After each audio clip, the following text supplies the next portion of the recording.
자, 반갑습니다. 한국남자 종맨입니다. 오늘 0시부터 새롭게 시행된 조치가 있어요. 바로 수도권 방역 강화 조치예요. 지금 이게 많은 사람들 사이에서 논란이 되고 있습니다. 이 조치에 대해서 긍정적인 평가를 하는 사람들도 있고 반대로 부정적인 평가를 하는 사람들도 있는데, 일단 저는 굉장히 부정적으로 바라보는 쪽이에요. 제일 먼저 가장 이해가 안 되는 거, 지금 이 조치가 시행된 게 오늘 10시라고 했죠? 근데 이 조치가 발표된 거는 언제냐? 어제 발표된 거예요. 그러니까 그날 발표를 하고 그날 밤 12시부터 시행이 된 겁니다. 보통 법을 새로 만들어도 유예기간 같은 거를 주지 않습니까? 이런 시간을 주지 않고 바로 시행을 해버리면은 약간 사회적인 혼란 같은 게 생길 수가 있으니까 그런 부분을 방지하고 보완하기 위해서 약간의 시간 여유를 주잖아요. 근데 이번에는 그런 것도 없이 이렇게 불과 몇 시간 전에 통보를 해버린다는 거. 문재인이 당대표 시절에 박근혜 정부 상대로 했던 얘기가 뭐예요? 박근혜 정부가 소통을 안 한다, 불통이다. 근데 그랬던 문재인 정부가 지금 과연 소통을 잘 하고 있는 건가? 잘 모르겠습니다. 또 문재인은 대선 후보 시절에 이런 얘기를 한 적이 있어요. 만약에 국민들이 하야를 원한다면 어떻게 하겠느냐? 누가 이렇게 질문을 했었는데 여기에 대한 문재인의 답변. 그럴 리는 없겠지만 만약에 그렇게 된다면은 광화문에 나가서 끝장 토론이라도 하겠다. 국민 한 사람 한 사람을 모두 설득하겠다. 근데 8월 15일 그렇게 많은 사람들이 모여서 문재인의 하야를 외쳤지만은 광화문에서 문재인을 본 사람은 아무도 없다는 거. 혹시 문재인에게 본인을 지지하지 않는 사람들은 국민이 아닌 게 아닐까요? 이게 약간 얘기가 좀 샜는데 다시 방역 얘기로 돌아와서 이번 방역 조치의 가장 큰 문제점도 불통 아닌가 싶어요. 이런 조치들이 너무 성급하게 결정됐고 또 시행되고 있습니다. 실제로 이것 때문에 피해를 보는 사람들이 많아요. 일례로 이번 조치에서 이런 부분이 있더라고요. 실내에 50명 이상의 사람이 모이면 안 된다. 문제는 이게 이제 결혼식이나 돌잔치 같은 데에도 적용이 된다는 거예요. 이게 말이 50명이지 여기서 결혼식장 직원 한 10명 빼면은 대체 몇 명이나 남을까요? 결혼 당사자랑 일가 친척 조금만 모이면은 금방 50명입니다. 친한 친구들도 결혼식장 가기 힘들다는 거예요. 축의금 같은 거를 받는데도 굉장한 애로사항이 있겠죠? 또 결혼식을 계약할 때 최소 보증 인원이라는 게 있어요. 최소한 몇 명 정도는 올 것이다 해가지고 아무리 사람이 적게 와도 그 보증 인원만큼은 돈을 내야 돼요. 그리고 이 보증 인원이라는 게 한 3,400명 정도 된다고 합니다. 그러니까 결혼식에는 보통 3,400명보다는 많이 온다는 거죠. 근데 꼴랑 50명이 넘으면은 벌금을 내야 돼요. 한 사람당 300만 원.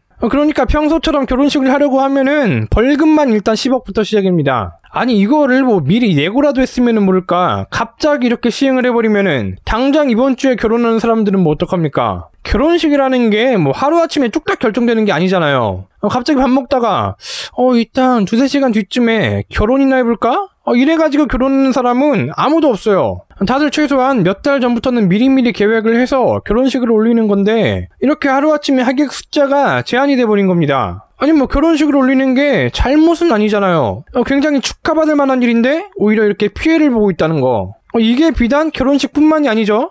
PC방이나 노래방 아니면은 클럽 이런 곳들, 여기도 이제 문을 닫아야 돼요. 갑자기 오늘부터. 어제까지는 잘 영업을 했었는데 오늘부터는 문을 못 엽니다. 그럼 여기서 오는 손해는 누가 메꿔주나요? 이게 미리 대비할 시간이라도 좀 있었으면 모르겠는데 그게 아니라 하루아침에 이런 조치를 내렸다는 거. 제 입장에서는 굉장히 이해하기가 어렵습니다. 그리고 형평성 문제도 좀 있어요. 이번 방역 조치에 대해서 긍정적으로 평가하는 사람들은 이렇게 얘기를 해요.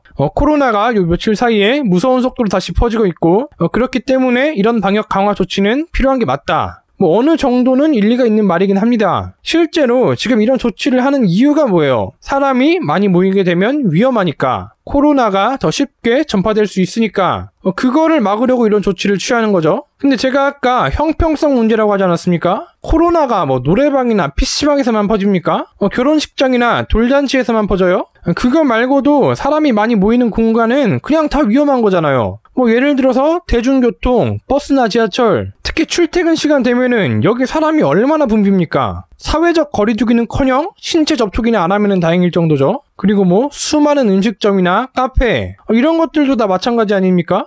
그러니까 어딜 가든 사람이 많이 모이는 곳은 다 위험성이 어느 정도 있어요. 근데 왜 PC방이나 노래방, 결혼식장 이런 데만 조지냐고. 이게 상식적으로 납득이 안 되는 거예요. 뭐 이거를 또 이렇게 얘기하는 사람들이 있겠죠? 결혼식장은 몰라도 PC방이나 노래방은 안 가면 되는 거 아니냐고. 아니 안 가면 되는 거 맞는데 그걸 규제하는 게 좀 지나치다는 거지. 입장 바꿔서 갑자기 내일부터 출근을 하는데 대중교통을 금지한다고 생각을 해봐요. 그 차 없는 사람 입장에서는 얼마나 끔찍하겠습니까? 그러면은 또 이렇게 얘기하겠죠? 대중교통은 필수적인 거고 PC방이나 노래방은 그런 게 아니다. 아니 근데 그거는 본인 입장에서나 그런 거지. 그 대중교통으로 출퇴근하는 사람 입장에서는 그게 맞아요. 근데 본인이 PC방이나 노래방 사장이라고 생각을 해봐요. 결혼 당사자라고 생각을 해봐요. 이 사람들한테는 대중교통을 금지시키는 게 더 좋을걸? 지금 이 사람들이 보는 피해를 완충시키기 위한 조치가 뭐 하나라도 있습니까? 없다니까? 그냥 무턱대고 이렇게 시행을 하는 거예요. 차라리 대중교통 금지된 거는 출근만 어떻게 하면은 해결이 돼요. 생활이 되게 힘들어질 수는 있는데 최소한 굶어 죽지는 않습니다. 근데 PC방이나 노래방 사장들은 뭐 그냥 망한 거라고 봐야지. 사실 뭐 코로나 때문에 망한 거는 누구를 탓할 수가 없어요. 그냥 운이 나빴던 건데 이렇게 정부에서 운영 자체를 금지해버린다. 그래서 폐업을 하게 됐다. 이러면은 정부가 잘못을 한 게 맞습니다. 그 유명한 시인데 이거 다들 들어보셨을 거예요. 나치가 공산주의자를 덮쳤을 때 나는 침묵했다. 왜냐면 나는 공산주의자가 아니었으니까. 그리고 또 나치가 또 몇 군데를 덮쳤는데 나는 또 침묵했다. 왜냐면 나는 거기에 다 해당이 없었으니까. 그러다가 나치가 내게 왔을 때 나를 위해 말해줄 사람은 아무도 남아있지 않았다. 저는 이 시 내용이 굉장히 와닿더라고요. 지금 뭐 노래방이나 PC방 조지는 거 나랑은 크게 상관없어 보이지 않습니까? 근데 문재인이라면은 또 무슨 짓을 할지 모른다는 거. 지금 또 우한에서 입국하는 거 허용됐다고 하는데 이딴 짓이나 좀 하지 말라고.